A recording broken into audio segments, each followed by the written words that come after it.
अस्सलाम वालेकुम स्टूडेंट। आज की इस वीडियो में हम चैप्टर नंबर 10th क्लास का जो कि हम पढ़ने के लिए जा रहे हैं, जो कि हमारे पास है simple harmonic motion and waves. और इस वीडियो में हम डिस्कस करेंगे पहली चीज़, सिंपल हार्मोनिक मोशन क्या होती है, किस तरह की होती है, और साथ हम डिस्कस करेंगे इसकी एक एग्जाम्पल है mass attach to a spring system, कि उसकी जो मोशन होती है वो भी सिंपल हार्मोनिक मोशन होती है। इसको हम डिराइव करेंगे। स्टूडेंट, अगर हम बात करें ना मोशन की, सिंपल हार्मोनिक मोशन, ये मोशन एक खास टाइप की मोशन होती है।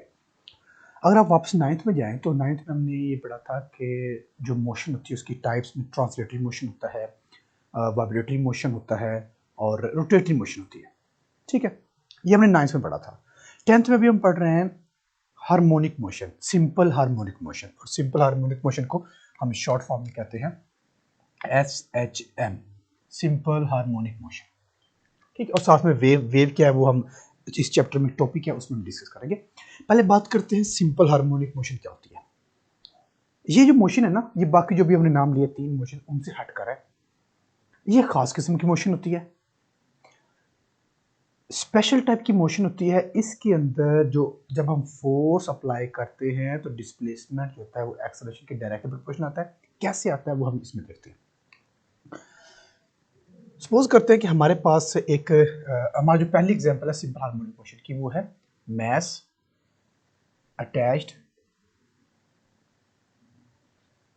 To a spring system. ठीक हो गया, ये हमारे पास एग्जांपल। इसका मतलब है कि एक मैस है, उसको हमने अटैच किया हुआ है एक स्प्रिंग के साथ, और उसमें हम वेव्स मोशन उसकी जो होगी वो उसको हम कहते हैं वो सिंपल हार्मोनिक मोशन है। कैसे, वो हम इसको स्टार्ट करते हैं। सपोज करते हैं कि हमारे पास है एक स्पोर्ट है, इसके सामने स्प्रिंग को बांध रखा है। ठीक है, और ये हमारे पास है एक मैस है, यानी कि एम।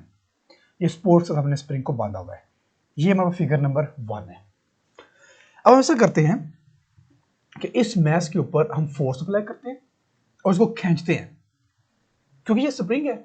जब हम फोर्स अप्लाई करेंगे तो स्प्रिंग स्ट्रेच होगा। कितना स्ट्रेच होगा? स्प्रिंग उतना स्ट्रेच होगा जितनी हम फोर्स अप्लाई करके मैस को स्ट्रेच करेंगे। मैस पर जितनी हम फोर्स अप्लाई करेंगे स्प्रिंग उतना ज्यादा स्ट्रेच होगा। ठीक है, फिगर 2 में हम सपोज करते हैं कि हमारे पास जब हमने इस पर फोर्स अप्लाई की, फोर्स अप्लाई करने से स्प्रिंग जो हुआ वो स्ट्रेच होगा। कितना स्ट्रेच होगा ये देख लेना। सपोज करते हैं स्प्रिंग हमारा स्ट्रेच हो चुका है जब हमने फोर्स अप्लाई किया, ये तो स्ट्रेच होकर हमारे पास यहां तक आ चुका है। ठीक हो गया, ये वही मैस है। फर्क क्या है? पहले रेस्ट पोजीशन पर था, हमने फोर्स अप्लाई की, स्प्रिंग को हमने स्ट्रेच कर लिया, ये आ गया हमारे पास। ठीक है, थर्ड पोजीशन पर क्या होगा बताएं जी। जब हम यहां पर लाकर छोड़ देंगे अब क्या होगा? ये हमारे पास था, हमने यहां से पकड़ा, हमने इसको खींचा, खींच कर यहां लिया। जब यहां से छोड़ेंगे तो अब क्या होगा? अब ये स्प्रिंग वापस जाएगा, मैस वापस जाएगा, स्प्रिंग जो होगा वो कंप्रेस होगा। ऐसी है, जब ये स्प्रिंग कंप्रेस होगा तो हमारे पास कुछ यूं नजर आएगा, ऐसे ऐसे, यहां पर आकर ये स्प्रिंग कंप्रेस होगा। ऐसी है, बिल्कुल ठीक है। अच्छा, जब ये स्टैटिक पोजीशन था, रेस्ट पोजीशन पर था, तो इसको बोलते हैं मीन पोजीशन। इसको हम कहते हैं ओ। चले, मैं इसको ओ का नाम देता हूं। ये ओ है, ये मैं ए तक लेकर आया, और जब वापस जाएगा तो ये बी तक जाएगा। ठीक है। अच्छा, ये फिगर में थोड़ा है, लेकिन जितना ये डिस्टेंस है ना उतना है हमारे पास ये भी डिस्टेंस है। ठीक है, याद रखना डिस्टेंस दोनों तरफ एक जैसा है। इसको बोलते हैं मीन पोजीशन। मीन पोजीशन, इसको बोलते हैं हम एक्सट्रीम पोजीशन। एक्सट्रीम पोजीशन, ठीक है, और ये भी होगी हमारे पास एक्सट्रीम पोजीशन।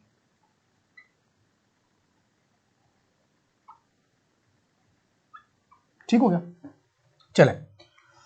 अच्छा, एक हम पढ़ते हैं हुक्स लॉ। आपने 9th में पढ़ा होगा। हुक्स लॉ क्या होता है? हुक्स लॉ ये कहता है कि जितना 9th की बात मैं बता रहा हूं, जितना हम स्ट्रेस अप्लाई करते हैं स्ट्रेन उतना ज्यादा प्रोड्यूस होता है। अगर याद हो आपको, 9th में नहीं पढ़ा था, stress is directly proportional to strain के। अगर हम इस केस में बात करें हुक्स की, तो हुक्स ये कहता है कि जितनी हम फोर्स अप्लाई करेंगे डिस्प्लेसमेंट उतना ज्यादा होगा। डेफिनेटली ये क्लियर सी बात है, जितनी हम इस पर फोर्स अप्लाई कर रहे हैं ना, उतना ये स्ट्रेच होगा, उतना डिस्टेंस कवर होगा। डिस्टेंस कहां से कहां, तो ओ से ए तक उतना डिस्टेंस होगा। अगर यहां पर लाने के बजाय हम और फोर्स अप्लाई करते हैं तो ये डिस्टेंस और ज्यादा हो जाएगा।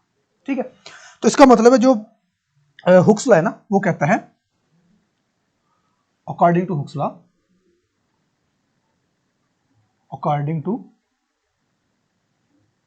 हुक्स लॉ, फोर्स जो होगी वो डिस्प्लेसमेंट के डायरेक्टली प्रोपोर्शनल होगी।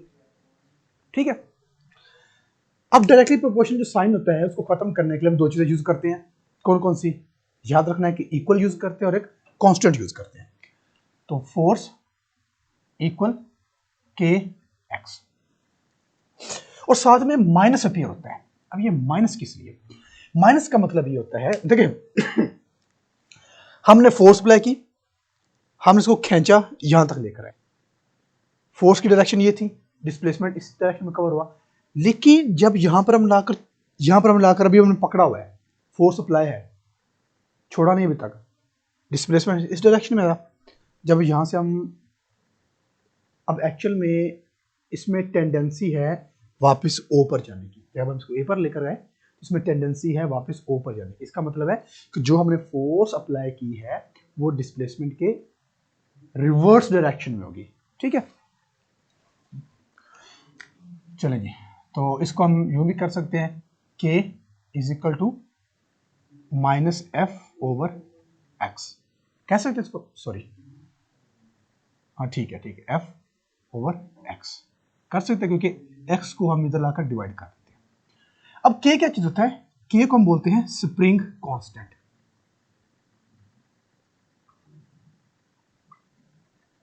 k को हम बोलते हैं स्प्रिंग कांस्टेंट। ठीक है, ये भी क्या बताता है, स्प्रिंग कांस्टेंट हमें बताता है किसी भी स्प्रिंग की स्टिफनेस को। एक बॉल पेन होती है ना जिसे आप लिखते हैं, उसके अंदर छोटा सा स्प्रिंग होता है, वो बहुत नाजुक सा होता है, नरम सा होता है। आप उसको यूं करें तो वो टूटेगा तो खैर नहीं, वो स्ट्रेच हो जाएगा बहुत जल्दी। एक स्प्रिंग होता है जो गाड़ियों के टायर में लगा होता है, टायर के ऊपर शॉक अब्जॉर्बर जिसको बोलते हैं, एक स्प्रिंग वहां पर होता है, वो थोड़ा सख्त होता है। जो ट्रकों में, ट्रक बसेस में लगा होता है वो और ज्यादा सख्त होता है। ठीक है, तो ये जो सख्तपन होता है ना, इसको स्टिफनेस, जो के कांस्टेंट होता है, ये हमें वो बताता है कि वो स्प्रिंग कितना सख्त है या कितना नरम है। ठीक है, अगर के की वैल्यू ज्यादा है, के की वैल्यू बहुत ज्यादा है, तो इसका मतलब है कि हमारे पास जो स्प्रिंग है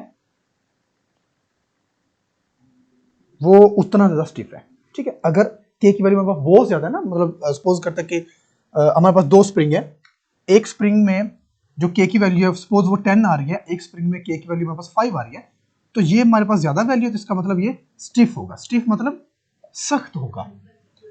कम वैल्यू है, इसका मतलब ये सॉफ्ट होगा। सॉफ्ट मतलब नरम होगा, कम स्टिफ होगा।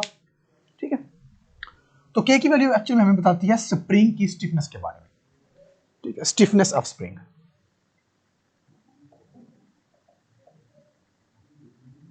Stiffness of spring. ठीक है, ये अपने याद रखना है। ठीक हो गया, चले अब हमें पता है कि अगर अगर हम फोर्स को हमें पता है Newton second law of motion is equal to M A, तो फोर्स की वैल्यू यहां पर पुट करते हैं, M A is equal to minus K X, M is a mass, multiply इस तरफ आकर डिवाइड हो जाएगा, तो A is equal to minus K over M into X. अच्छा, अगर हम स्प्रिंग सेम रखते हैं, पोजीशन 1 में भी वही स्प्रिंग है, पोजीशन 2 पोजीशन 3 में स्प्रिंग वही है, स्प्रिंग चेंज नहीं हुआ, मतलब स्प्रिंग कांस्टेंट जो होगा वो हमारा कांस्टेंट होगा, मैस भी वही है हमारा, जो यहाँ पर है वो यहाँ पर है, वो यहाँ पर, तो मैस भी उसको हम कंसिडर कर लेते हैं, हमारे पास कांस्टेंट वैल्यू है। तो ये अगर हम कंसिडर करें, ये हमारे पास है कांस्टेंट, कांस्टेंट है। अब देखें, कांस्टेंट भी है, इक्वल भी है, रिवर्स करेंगे तो क्या बनेगा, प्रोपोर्शनल साइन, यानी कि हम प्रोपोर्शनल साइन की जगह पर कांस्टेंट एंड इक्वल लगाते हैं, प्रोपोर्शनल की जगह पर ये लगाते हैं, तो इस सारे की जगह पर प्रोपोर्शनल लगा सकते हैं। तो कांस्टेंट है, इक्वल है, तो इसकी जगह प्रोपोर्शनल लगाएंगे, तो एक्सेलरेशन प्रोपोर्शनल माइनस एक्स। अब ये इक्वेशन में ये बताती है कि जो एक्सेलरेशन है वो डायरेक्टली प्रोपोर्शनल है डिस्प्लेसमेंट के। Acceleration is directly proportional directly proportional to the displacement. एक समय ये बता रही है, तो जो साथ माइनस साइन है ये मैं ये बता रहा है कि जो एक्सेलरेशन है उसकी डायरेक्शन और एक्सेलरेशन की वजह से जो डिस्प्लेसमेंट प्रोड्यूस हो रहा है उसकी फोर्स अप्लाई करने से जो डिस्प्लेसमेंट प्रोड्यूस हो रहा है, इस इन दोनों की जो डायरेक्शन है वो रिवर्स है, वो उल्ट है। एंड एक्सेलरेशन इज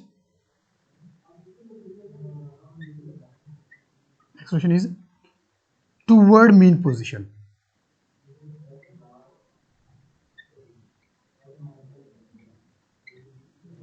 इस वाले केस में देखें कि हमारा जो एक्सेलरेशन जो डिस्प्लेसमेंट है वो तो हो रहा है इस डायरेक्शन में कवर हो रहा है, लेकिन जो एक्सेलरेशन है ए उसकी डायरेक्शन मीन पोजीशन की तरफ होती है। तो दोनों जो है उनकी डायरेक्शन ऑपोजिट है, डिस्प्लेसमेंट उस तरफ है, एक्सेलरेशन इस तरफ है। तो माइनस एक्चुअली में हमें ये बताता है कि दोनों की डायरेक्शन रिवर्स है, और ये साइड में बता रहा है कि दोनों एक दूसरे के डायरेक्टली प्रोपोर्शनल है। जितना डिस्प्लेसमेंट कवर होगा उतना एक्सेलरेशन प्रोड्यूस होगा। क्लियर? ओके।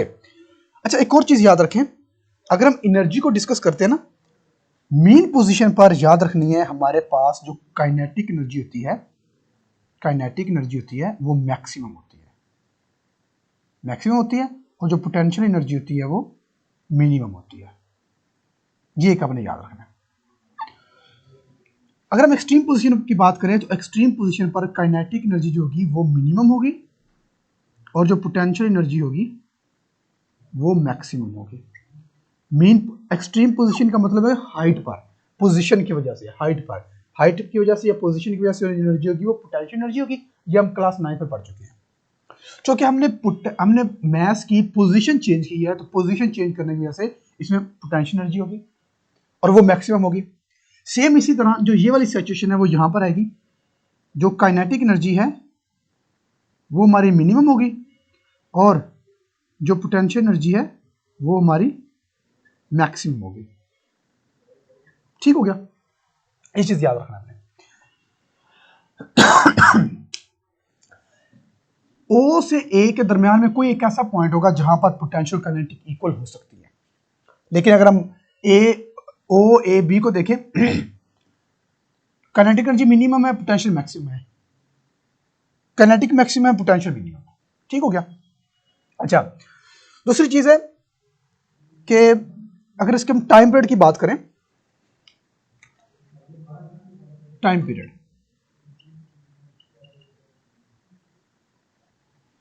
इस जो हमारे पास मैस स्प्रिंग सिस्टम है, टाइम पीरियड का फॉर्मूला हमारे पास होता है T = 2 पाई m/k। 2 पाई तो कांस्टेंट है, m वो वाला मैस जो यहां पर अटैच किया हुआ है, ये वाला 1 kg 2 kg 500 kg जो भी है, k हमारे पास होता है स्प्रिंग कांस्टेंट, ये वही होता है जो हमने यहां पर रखा है। ठीक है, स्प्रिंग कांस्टेंट। हर स्प्रिंग की k की वैल्यू डिफरेंट होती है, क्योंकि हर स्प्रिंग की नेचर डिफरेंट होती है। ठीक है, तो जो भी स्प्रिंग कांस्टेंट, जो भी स्प्रिंग यूज किया जाएगा, k की वैल्यू वो यूज की जाएगी। तो टाइम पीरियड डिपेंड किस पर कर रहा है? टाइम पीरियड इस स्प्रिंग की लेंथ पर डिपेंड नहीं कर रहा। फॉर्मूला में देखिए, क्या फॉर्मूला में लेंथ गिवन है? नहीं, फॉर्मूला में मास गिवन है और k गिवन है। k जो कांस्टेंट वैल्यू है, ठीक है, स्प्रिंग की। दूसरा बच जाता है मास m। तो टाइम पीरियड डिपेंड करता है मास पर। कौन सा मास? वो वाला मास जो यहां पर अटैच किया हुआ है स्प्रिंग के साथ। ठीक है, तो टाइम पीरियड डिपेंड करता है मास स्प्रिंग सिस्टम के अंदर, टाइम पीरियड डिपेंड करता है मास के ऊपर। हम कहते हैं टाइम पीरियड होता है, time period depends upon mass. ठीक है, मास पर डिपेंड करता है, याद रहेगा? ठीक हो गया। अगर हम स्प्रिंग की लेंथ को चेंज कर दें तो क्या टाइम पीरियड पर इफेक्ट होगा? जी नहीं, टाइम पीरियड पर कोई इफेक्ट नहीं होगा। क्यों? क्योंकि जो टाइम पीरियड है वो लेंथ पर डिपेंड ही नहीं करता, वो किस पर डिपेंड करता है? वो मास पर डिपेंड करता है। क्लियर? अच्छा, एक क्वेश्चन मेरे माइंड में है मैं आपसे पूछता हूं क्वेश्चन। जब हम इस पर फोर्स अप्लाई करेंगे, इसको O से लेकर A तक लेकर जाएंगे, जाकर छोड़ेंगे, ये वापस O की तरफ आएगा ना? ये वापस क्यों आएगा? क्वेश्चन मेरा ये है जी। कोई है जिसका आंसर दे सके? ये वापस क्यों आएगा? हमने फोर्स अप्लाई की, A तक लेकर गए, A पर जाकर छोड़ा, ये वापस जाएगा O की तरफ। चाहे वो B पर रुकेगा जाकर, A पर रुके ना रुके व्हाटसएवर, लेकिन ये वापस O की तरफ जाएगा ना? ये वापस क्यों जाएगा? इसमें लगा जिन है ये वापिस चला जाएगा।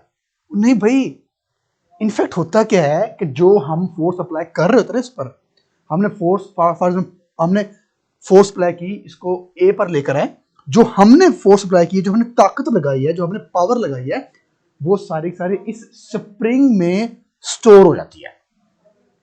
अब वही फोर्स जो हमने लगाई थी स्टोर हुई स्प्रिंग में, स्प्रिंग वो हमारी लगाई गई फोर्स को यूज करेगा और वापस जाने की कोशिश करेगा।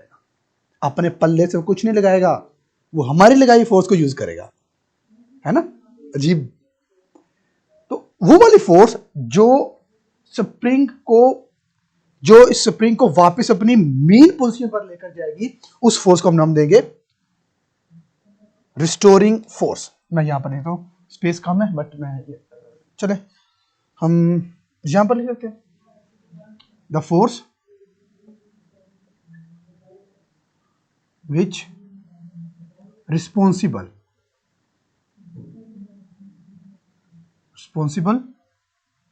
to come back mass to its main position, उसको हम बोल देते हैं is called restoring force। ठीक है, ये पुश भी हो सकती है, पुल भी हो सकती है, कोई भी फोर्स हो सकती है। पुशिंग या पुलिंग फोर्स जिसकी वजह से मैस अपनी वापस मेन पोजीशन की तरफ आएगा, उसको बोल देंगे रिस्टोरिंग फोर्स। और रिस्टोरिंग फोर्स कहां से आएगी? ये हमारी लगाई गई फोर्स को यूटिलाइज करेगा। ठीक हो गया?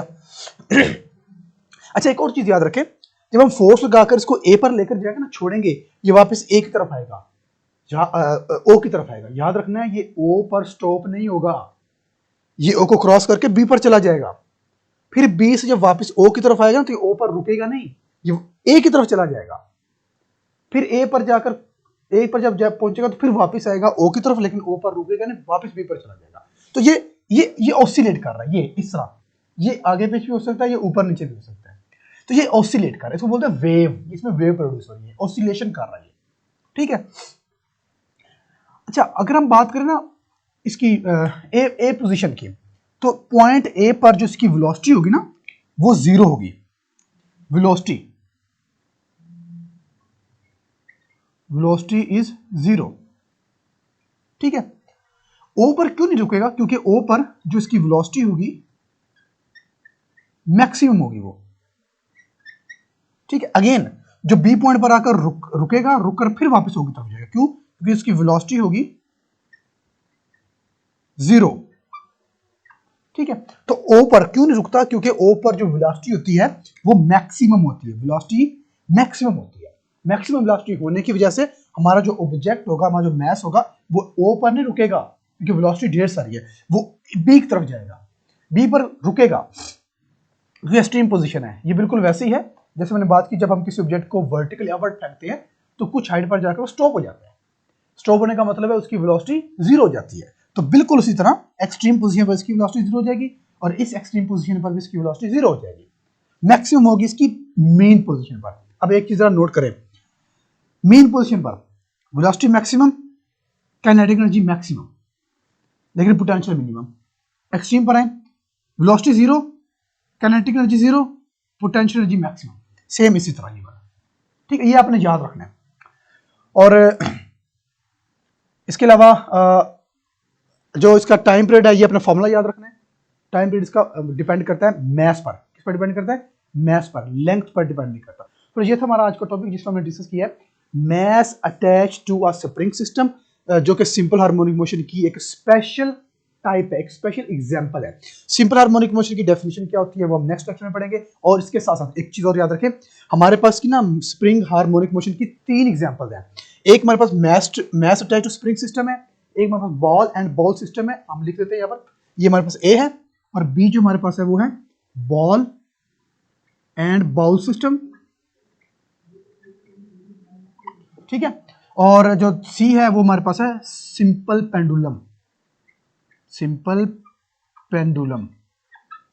ठीक है? हमारे पास 3 एग्जांपल है। तो एक एग्जांपल हमने इस लेक्चर में कर लिया, बाकी 2 एग्जांपल है बी और सी, वो इंशाल्लाह अपने नेक्स्ट लेक्चर में करते हैं। ठीक हो गया? अगर इस लेक्चर में आपको कोई प्रॉब्लम है तो आप पोर्टल से पूछ सकते हैं। Thank you.